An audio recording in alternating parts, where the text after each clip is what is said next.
বেশি দেখা যায় এবং কুলের গায়ে আপনার ছোট ছোট হলুদ হলুদ আপনার কালো কালো স্পট পড়ে যায়, এটা কুলের গায়ে পড়ে। ঠিক আছে, এটা আমরা বাংলা ভাষায়, চাষির ভাষায় এটাকে আমরা ছবেদা দাগ বলি।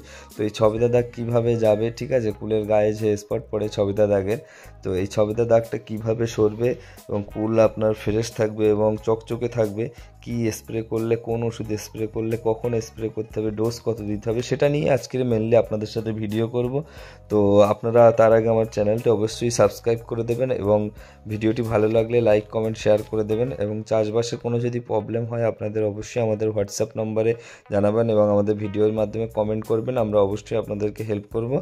তো চাষি বন্ধুরা, এটা হচ্ছে নভেম্বর মাসের শেষ এবং ডিসেম্বর মাসের শুরু, এই সময় কুল আপনাদের মোটা করার দরকার পড়ে এবং কুলের গায়ে এক ধরনের ছবেদা দাগ আসে। তো এর জন্য, এই ছবেদা দাগের জন্য আপনারা ব্যবহার করবেন বায়ার কোম্পানির নেটিভো। 15 লিটারে আপনার 10 থেকে